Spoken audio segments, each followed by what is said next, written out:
De mes 19 ans jusqu'à mes 23 ans, je travaillais dans une entreprise que je détestais. Tous les matins, j'allais au travail avec la boule au ventre et les larmes aux yeux. Et le soir, quand je rentrais chez moi, je baissais les volets de ma chambre et je me réconfortais en regardant des films films pour adultes, les films où ça fait cracra boum boum big bang. Tous les jours, je culpabilisais, je me disais, faut que ça s'arrête, je peux pas continuer comme ça. Et le lendemain, je retournais au travail, dégoûté, mais je me disais, là, ça s'arrête, là, je vais changer. Et le soir, quand je rentrais chez moi, tu sais ce qui se passait? La même chose. Et j'arrivais pas à sortir de ce cercle vicieux. Ça y est, je réalisais que j'étais devenu addict au film P et ça gâchait toute ma vie. Aujourd'hui, pour moi, c'est l'une des vidéos les plus importantes parce que c'est un sujet super sous-estimé, on en rigole. Mais pour moi, il n'y a rien qui gâche le plus le bien-être et l'ambition d'un homme que cette mauvaise habitude-là. Que tu as été addict à cette merde ou pas, c'est logique quand tu réfléchis parce que nous, les hommes, depuis la nuit des temps, c'est quoi qui nous fait kiffer? Qu'est-ce qu'on recherche? On a toujours voulu conquérir et on a toujours voulu être respecté par les autres hommes et être respecté par les femmes. Et pour que les autres te respectent, tu dois déjà commencer par te respecter toi-même. Est-ce que tu as le sentiment que quand t'as une addiction comme ça et que t'arrives pas à contrôler tes pulsions, tu sais pertinemment que t'as juste envie d'arrêter et que t'y arrives pas? Est-ce que t'as l'impression que tu te respectes? Non, t'es pas fier de toi et je sais par expérience que quand t'es enfoncé dans ce bourbier, tu deviens vraiment bizarre. Comme c'est bizarre. Je me souviens avant quand j'allais en public, limite je tremblais, j'étais comme ça, j'étais tétanisé. Même quand je parlais à quelqu'un, à une personne, j'arrivais pas à la regarder dans les yeux. Quand je parlais à une personne, je devenais tout rouge. Genre j'avais chaud, je devenais rouge comme une tomate. Je pense que c'est lié. En fait, tu deviens bizarre en public, tu deviens bizarre dans les relations sociales, même dans les relations amoureuses. C'est vraiment bizarre.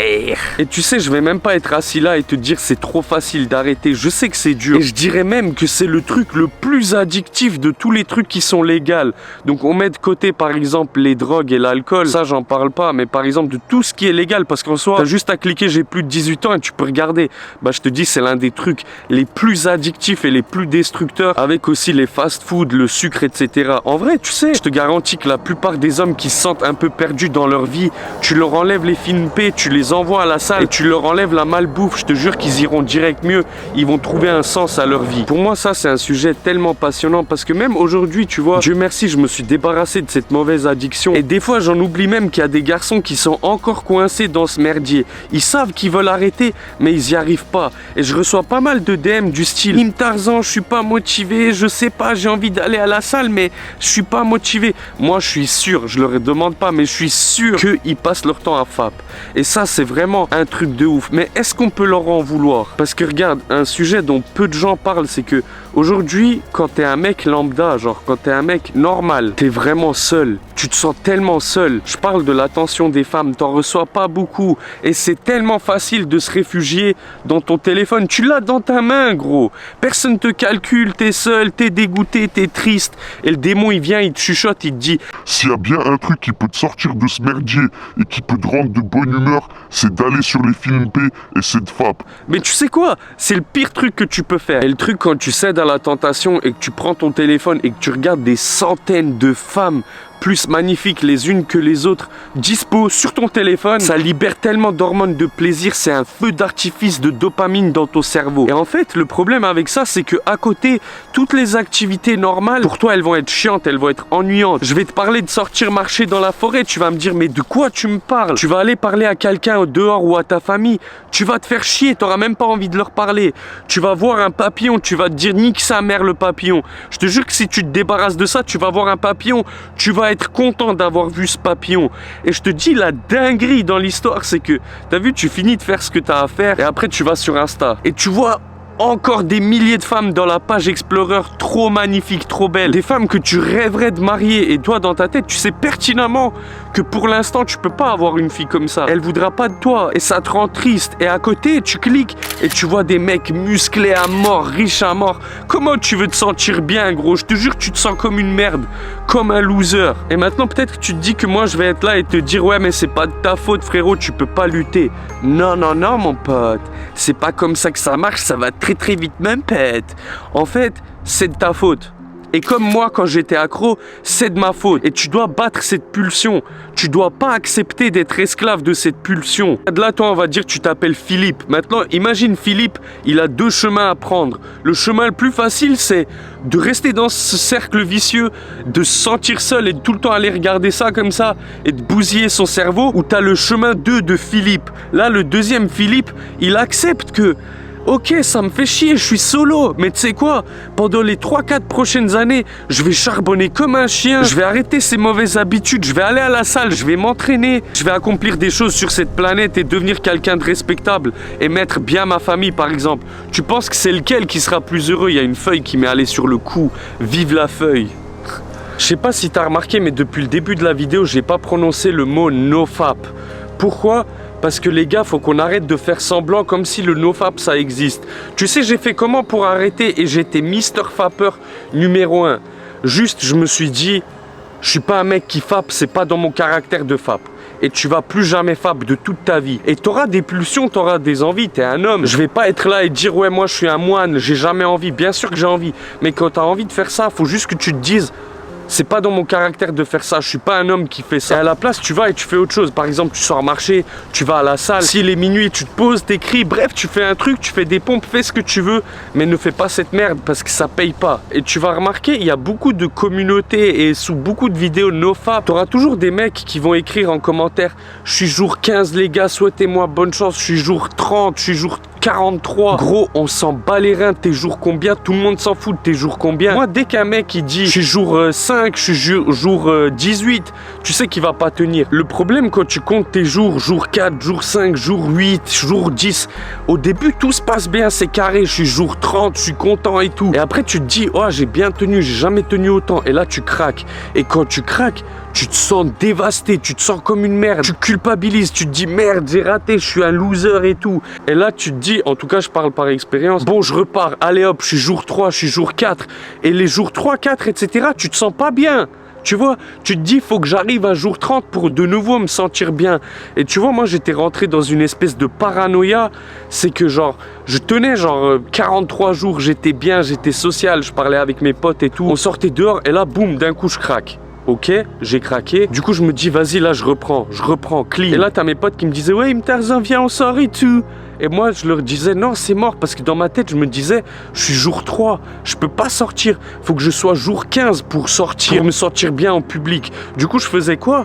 Je recraquais à jour 7 par exemple, je recraquais et là ça recommençait et je passais des mois à être enfermé dans cette cage et à ne pas sortir et à pas me sentir bien. Et c'est pour ça sous cette vidéo, écrivez pas ouais les gars je suis jour 3, je suis jour 4, on s'en fout de tes jours combien, tout le monde s'en fout. Et t'as vu moi si je te disais écrivez tes jours combien, ça me ferait plus de commentaires, la vidéo elle ferait plus de vues, elle serait plus dans l'algorithme. Mais j'en ai rien à foutre de ça parce que j'ai l'impression que ça va pas te rendre service. Du coup tu dois en faire un lifestyle et je pense vraiment que c'est ça la vraie solution pour couper cette addiction de merde. Finalement, de par mon expérience, j'ai l'impression que les moments dans ma vie où j'étais le plus triste, le plus malheureux, c'est dans les moments où j'avais l'impression de gâcher mon potentiel. C'est pour ça, par exemple, que quand j'étais à mon ancien travail, même si en soi le travail il était pas dur et je gagnais quand même 3000 € pour ce travail, mais je me disais, je suis pas fait moi pour coller des étiquettes sur une boîte et emballer des médicaments et qu'on me fasse chier parce que j'ai collé une étiquette de travers. Je dis pas que c'est mauvais, il y a peut-être des gens, c'est leur but de leur vie de faire ça et qui sont très heureux, mais moi c'était pas mon cas. Pareil, quand je pesais 93 kilos, quand j'étais gras, que je dégoulinais de partout, je savais que j'étais pas censé être comme ça. Je savais que j'étais en train de gâcher mon potentiel. Je dis pas que tu dois atteindre ton plein potentiel pour être heureux, mais juste te diriger vers le chemin de ton plein potentiel, ça va te rendre déjà beaucoup mieux. Tu seras une personne complètement différente. Et peu importe d'où tu pars. Quand je pesais 93 kilos, tu crois que j'étais content? J'étais triste, gros, j'étais pas content.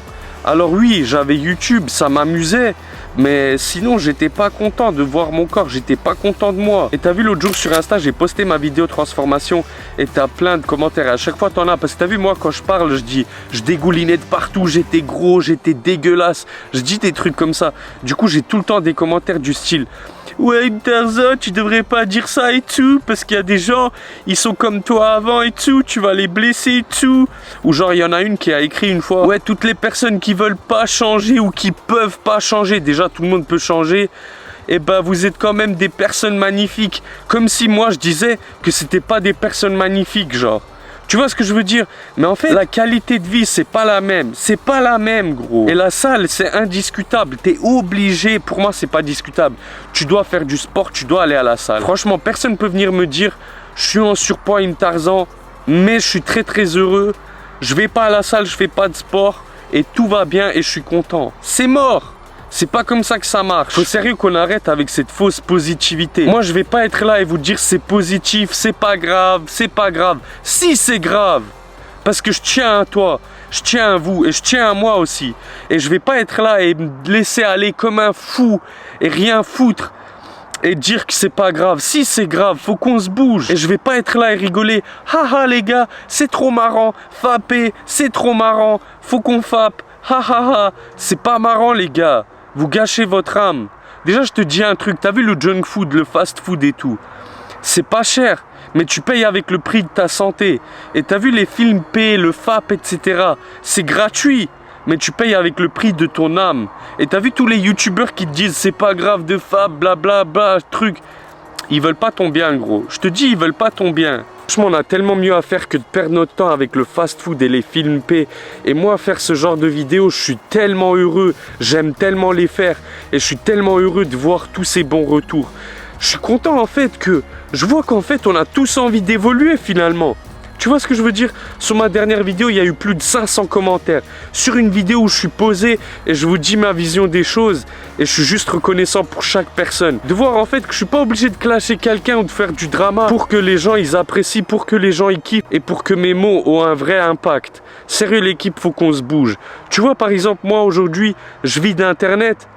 Mais mon père, il doit toujours se lever à 5 h du matin pour aller dans un taf qu'il déteste. Est-ce que je peux me permettre d'être fainéant? Non, pas du tout. Et toi non plus. À part si tu me dis que là, toi, t'es posé, t'as mis bien toute ta famille, vous habitez dans une villa, tout va bien, tes enfants vont bien, t'es en pleine forme, t'es en pleine santé. Tu vois, là, si tu me dis ça et que à côté, tu fais que de FAP, etc., et que tu me dis que je dis de la merde, là, je vais t'écouter. Mais si t'es malheureux comme moi, j'étais malheureux à l'époque, faut que t'arrêtes et ça va changer ta vie, gros. Moi, j'aimerais sincèrement que chaque personne qui a vu cette vidéo dans les 5 ou 10 prochaines années, si on se parle, qu'elle me dise ouais, franchement, là, je suis content de ma vie, tu vois. Là, vraiment, j'ai fait le taf. Je suis content, ma famille va bien, tout le monde va bien. Ça, ce serait incroyable. J'espère que ça te donne envie de charbonner. En tout cas, moi, ouais, ça me donne envie de charbonner comme un chien. D'ailleurs, ce week-end, je vous sors un e-book de recettes prise de masse pour les frères et sœurs qui galèrent à être en surplus calorique. Donc, abonne-toi et active la cloche et on se dirige vers les 100 000 abonnés. L'objectif, c'est de les avoir avant 2023. Si on n'y arrive pas à Nouvel An, bah, ce serait de ma faute. Mais on va rien lâcher jusqu'à Nouvel An. 100 000 avant Nouvel An, ce serait incroyable, sérieux. Et aussi, si t'es dans le cas inverse, si t'as envie de perdre du gras, il y a mon e-book de recettes dans la description, spécial recettes de sèche, avec des recettes délicieuses et faibles en calories. Ça va t'aider à perdre du poids et ça m'a aidé personnellement à faire ma transformation physique. J'espère que t'as kiffé et n'oubliez pas Jungle Squad.